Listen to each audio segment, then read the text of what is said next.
It was the call I had always dreaded receiving, the one that would shatter the calm I had finally built for myself. I had given up on my parents long ago, knowing that they would never understand me, never give me the love and support I needed.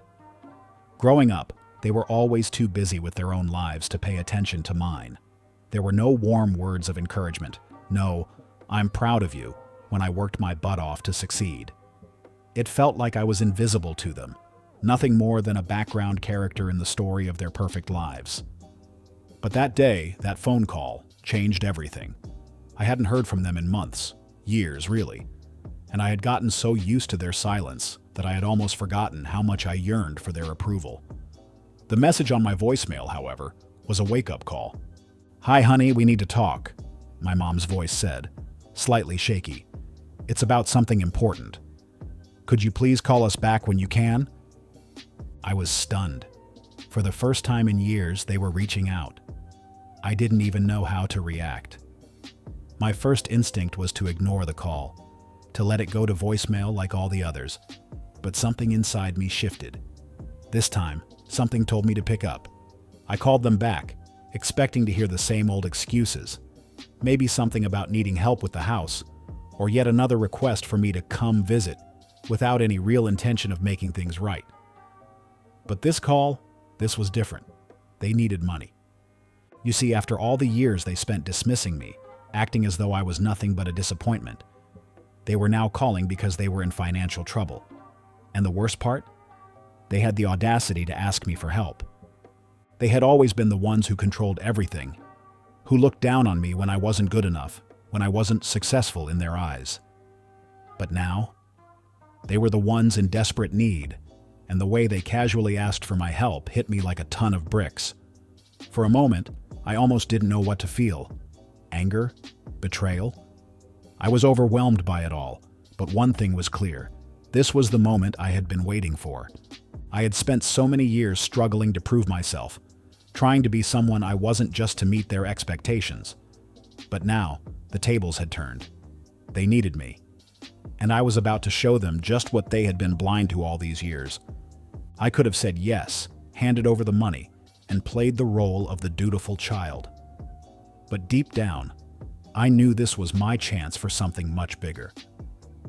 The moment had arrived for me to take control, to stop living in the shadow of their expectations, and to make them finally see me for who I truly was. That day, I made a choice that would change everything. Growing up, I always felt like I was invisible in my own family. It wasn't like they were intentionally cruel, but there was a constant sense of neglect that hung over me. My parents were always busy, either working long hours or attending social events, and I was left to fend for myself. I didn't have the kind of relationship with them that my friends had with their families.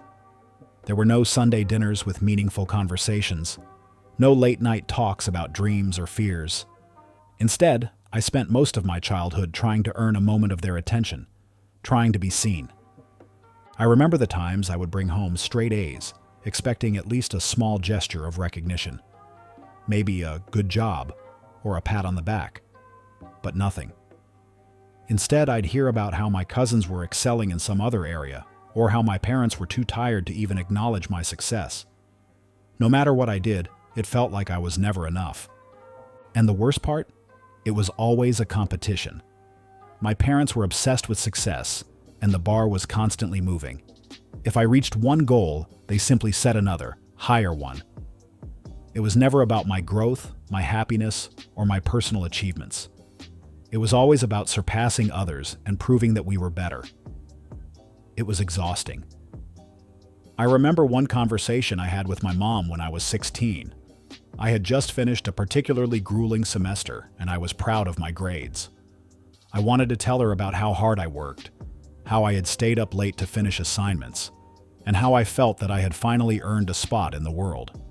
But instead of her being proud of me, she asked, "But what about your cousin? How are his grades looking? Are you keeping up with him?" That's when I realized. No matter what I did, it wasn't about me. It was always about someone else, always about competing. I wasn't my own person to them. I was just a tool to compare against others. And that realization stung more than any missed praise ever could. I became resentful. The harder I worked, the more they seemed to distance themselves. I felt like I was chasing something that didn't exist: approval, love, acknowledgement. But the more I chased, the further they got. I was left to drown in their expectations, with no real support, no guidance. They wanted me to be perfect, but they never gave me the tools to be anything more than what they wanted me to be. When I turned 21, things took a different turn. I had just graduated from college, ready to take on the world. But when I called my parents to tell them the news, they didn't respond with excitement. Instead, I was met with silence, followed by, "So, when are you going to get a real job?" The hurt from that moment was sharp, but I swallowed it. I found a job soon after, just to prove that I could. It wasn't glamorous, but it was something. Still, it wasn't enough for them. It never would be. I moved out when I was 23, thinking that maybe a little distance would help. Maybe they'd finally see me for who I was if I wasn't always underfoot. But no, the calls, when they came, were always about what I hadn't done, what I wasn't achieving. There were constant reminders that I wasn't living up to their standards. Fast forward to a few years later. I had finally started my own business. It was small, but it was mine. I was building something for myself, something they couldn't tear down. But when I finally did have a little success, guess who showed up, asking for a favor? That's right, my parents. I remember sitting in my office one afternoon when I got the call. "We need some help," my mom said, her voice shaky. "We've run into some financial trouble and we could really use a loan." It wasn't just a request. It was an expectation. They were the ones who had always been in control, always the ones who called the shots. Now, they were coming to me, asking for help, like I was the one who owed them something. I had worked so hard to get here, and now they were demanding that I give up everything I had worked for. I could feel the old familiar anger rising inside me. All the years of being dismissed, of being ignored, suddenly came flooding back. I had spent my life trying to please them, trying to prove that I was worthy, but all they had ever done was make me feel small. And now, they were asking me for money as if it was a simple transaction, without any acknowledgement of the years they had spent turning their backs on me. It was a gut punch. The reality of the situation hit me all at once, and I realized something I had been too blind to see before. They only came to me when they needed something. When I was struggling, they were nowhere to be found. But now, when things were good, when I had something they wanted, they were suddenly there, knocking on my door. I didn't know what to do. Part of me wanted to help, wanted to be the bigger person. But another part of me, the one that had spent years being neglected and taken for granted, was done. I had given them everything they had ever asked for, and now it was my time to stand up for myself. And that's when it hit me. This wasn't just about money. It was about power, control, and respect. They had never respected me, and now it was time for me to take back control. I couldn't just give them what they wanted. The years of resentment and hurt couldn't simply be wiped away with a loan. I knew this moment, their sudden need for help, wasn't just a call for money. It was a test to see if I would give in, a test to see if I would continue being the dutiful child, always sacrificing my happiness for their comfort. But that wasn't going to happen anymore. The first thing I did was sit with my thoughts. I needed a plan. There was no way I was going to be the one to help them this time, especially after everything they had done to me. So I decided to investigate the real story behind their request. I started asking questions. I called around to some of their old friends and acquaintances, trying to get a feel for what had been going on in their lives. What was the real reason behind this sudden financial trouble? The more I dug, the more the truth started to unravel. It wasn't just a simple case of bad luck. They had been living way beyond their means. They had been spending money on luxuries they couldn't afford, racking up debts, and pretending everything was fine. They had been living a lie, and I was about to expose it. They thought they could just waltz back into my life when they needed something, without any accountability for how they had treated me, but I wasn't going to let that slide. I remember one night, after a few weeks of doing some digging, I found something that made my blood boil. I had stumbled across an old financial document, buried deep in the files of my parents' paperwork. It was a list of credit card charges, loans they had taken out. Most of them were for things they didn't need, and some were for things they had never even told me about. The amount was staggering, and I knew then that their request wasn't about a simple loan anymore. They had used up all their options and were desperate, hoping that I would blindly step in like I always had. But not this time. This time, I had the power. They thought they could control me, use me, but they had no idea what was coming. I wasn't going to simply give them the money they needed. I wasn't going to bail them out just to be tossed aside again like I always had been. I began crafting my response. It wasn't going to be about just saying no. It had to be something more powerful. I wanted them to feel the full weight of their neglect, their entitlement. They needed to understand the consequences of their actions. They needed to see how much their treatment of me had cost them. And I was going to be the one to show them. I started to piece together a plan. The first part was simple. I was going to confront them about their financial troubles. No more hiding behind vague excuses. No more pretending everything was fine. I wanted the truth, and I was going to make sure they couldn't lie their way out of it. But I wasn't going to stop there. I knew that simply saying no wouldn't be enough to get my point across. I needed to make a statement, a bold one. So I started working on something that would not only shock them, but would also give me a sense of closure. I started looking into my parents' assets, what they had, what they were hiding. I dug into the family properties, the investments, and even their secret bank accounts. I wanted to know exactly what they had that they were holding over me, hoping I would one day fall into their trap. But this time, it was going to be different. I found a piece of property they had been hiding for years. It wasn't much, but it was a significant asset, one they had tried to keep under wraps. I realized this was my leverage. This was the key to turning the tables. They thought they could ask for money, manipulate me into feeling guilty, but I was going to use their own greed and dishonesty against them. I wasn't going to simply say no and walk away. I was going to make them regret ever thinking they could manipulate me into giving them a single cent. In the coming days, I prepared. I made sure everything was in place, every piece of evidence lined up. I knew exactly what I was going to say, how I was going to say it, and the consequences that would follow. The stage was set, and I was ready to confront them in the most satisfying way possible. And then, the day arrived. The day I would confront them. The day I would take back control and show them exactly how much they had underestimated me. The day I had been preparing for had arrived. My parents, thinking I would cave under pressure, called me again. They were desperate, pleading, asking for help in their usual manipulative way. But this time, I was ready. I wasn't going to fall for their usual tactics. Instead of just handing over the money they so desperately needed, I decided to confront them. I invited them over to my apartment, something I hadn't done in a long time. I could feel the tension rising as I prepared for what was about to happen. The moment they walked in, I saw the look of expectation on their faces. They thought I was just going to open my wallet, like always, and fix their problems. But I wasn't that person anymore. "Sit down," I said, my voice calm but firm. They both looked at me with confusion, not understanding what was about to unfold. I wasn't going to waste any time.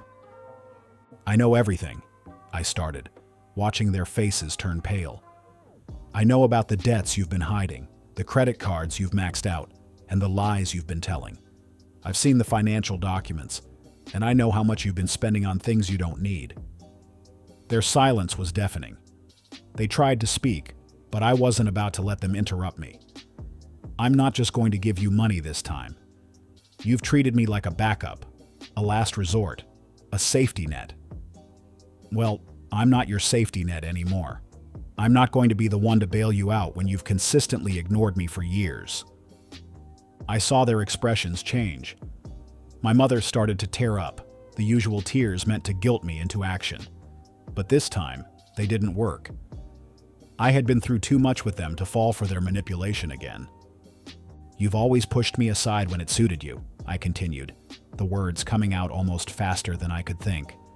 You chose my siblings over me. You always made it clear that I was the least important to you.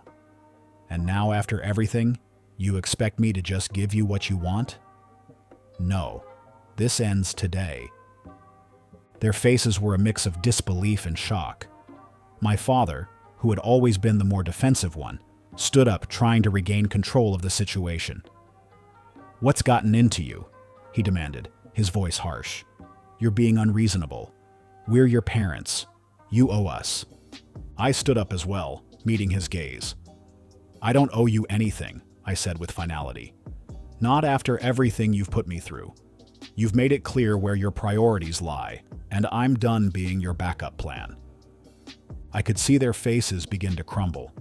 The realization of what I was saying hit them hard. For the first time, they saw that I wasn't the same person who had been manipulated into always forgiving them. I had grown. I had learned my worth, and I wasn't going to let them take advantage of me anymore. Do you think I'm going to just forget everything? I asked, my voice rising now, letting my anger fuel my words. Do you think I'll just let you walk all over me, like you've done for years? You took everything from me, and now you expect me to help you when you're in trouble? You didn't care when I was in need, and now you'll see what it's like to face the consequences of your actions. My father's face turned red, but I could see the fear in his eyes. He realized he couldn't manipulate me anymore. He couldn't guilt me into giving them money or help them out of this mess. The silence that followed was suffocating. My mother's tears were now mixed with anger. I can't believe you're doing this, she whispered. After everything we've done for you. Everything you've done for me, I repeated, incredulous. You didn't do anything for me. You gave me the bare minimum, and I was supposed to be grateful for that? Well, not anymore. I walked over to the desk and pulled out the legal document I had found, the one about the property they had been hiding. And I know about the property, I said, holding it up for them to see. You didn't think I'd find out, did you? All this time you've been pretending to be broke, but you've been hiding assets from me. Well, I've got news for you. I'm not going to let you get away with it. Their faces went pale, and for the first time in a long time, I saw them both lose their composure. They knew they had been caught. The facade they had carefully built for so many years was now shattered. They were exposed, and it was clear to them that I wasn't going to bail them out this time. I didn't even wait for them to speak again. I walked them to the door. You're on your own now, I said, voice steady. This is the last time I'm ever going to let you take advantage of me. After I kicked my parents out of my apartment, I felt a strange sense of calm wash over me. The weight I had carried for so many years, the guilt, the manipulation, and the endless expectations was finally lifted. I had done what I should have done a long time ago. I stood up for myself. The next few days were full of mixed emotions. I had been prepared for their anger, their attempts to guilt me, but what I wasn't prepared for was the silence. They didn't call. They didn't try to contact me. It was almost as if they were waiting for me to reach out, to apologize for finally drawing a line. But I didn't. I stood firm. At first, I questioned myself. Was I being too harsh? Was it wrong to refuse to help them after everything? But then I remembered the years of neglect, the favoritism towards my siblings, and the way they had always treated me as an afterthought. No, this wasn't harsh. It was long overdue. I wasn't the one who had failed them. They had failed me. As the days went on, I felt more and more confident in my decision. I saw my life changing in small ways. I wasn't carrying around the weight of guilt anymore. I didn't feel drained from constantly trying to fix their problems. I was free. Then, one morning, I got a letter. It was from my parents' lawyer, and when I saw the envelope, my heart sank. I had no idea what they were planning, but I couldn't shake the feeling that they were about to escalate things. I opened the letter cautiously, bracing myself for whatever it contained. To my surprise, it wasn't what I expected. The letter was an apology, a long, heartfelt one from my mother, with a mention of how they had been wrong, how they had taken me for granted, and how they had failed to see my worth until it was too late. It was signed by both of them, but there was something in the words that felt insincere, like they were only saying what they thought I wanted to hear. The apology wasn't about me.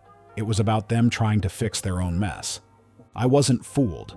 I knew that their apology was part of another attempt to manipulate me, to make me feel guilty for standing up for myself. They were trying to soften the blow, trying to get me to come back into their orbit, but I wasn't going to let that happen. I threw the letter in the trash. Days turned into weeks, and I didn't hear from them again. It was almost like they had vanished, and in some ways that felt better than anything I had expected. I didn't miss the constant worry or the drama. For the first time in my life, I had peace. The anger that had once been so overwhelming slowly faded into a sense of liberation. And then something amazing happened. A few months after the confrontation, I found myself flourishing in ways I had never imagined. My career was taking off. I was making more money than I ever had. I was surrounded by friends who truly cared for me, people who appreciated and respected me for who I was, not for what I could do for them. I was finally living the life I deserved. I started traveling, taking trips I had always dreamed of but had never been able to afford because of the emotional and financial drain of my relationship with my parents. I was making choices for me, without worrying about what anyone else wanted or expected from me. I was in control of my own life. As for my parents, I heard rumors through distant relatives that things weren't going so well for them. Their financial troubles continued, and I knew they were struggling to keep up appearances. There were even whispers about them selling the property they had tried to hide, the one I had exposed. I couldn't bring myself to feel sorry for them. They had made their bed, and now they were lying in it. One day, my mother sent me another message, this time in the form of a text.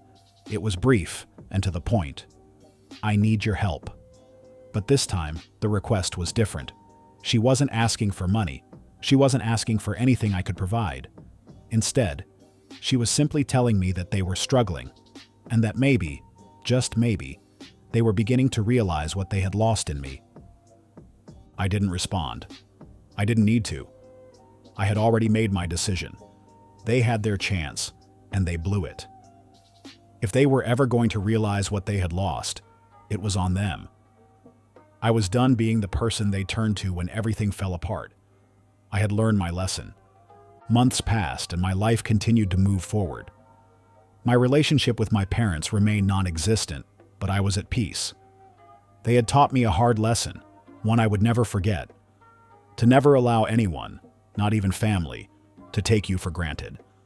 I had learned my worth, and that was something I would never let go of again. I had the power now, and I wasn't going to give it away to anyone ever again. My parents thought they could break me, but instead, they had made me stronger. I had found my own path, one where I no longer had to answer to anyone but myself.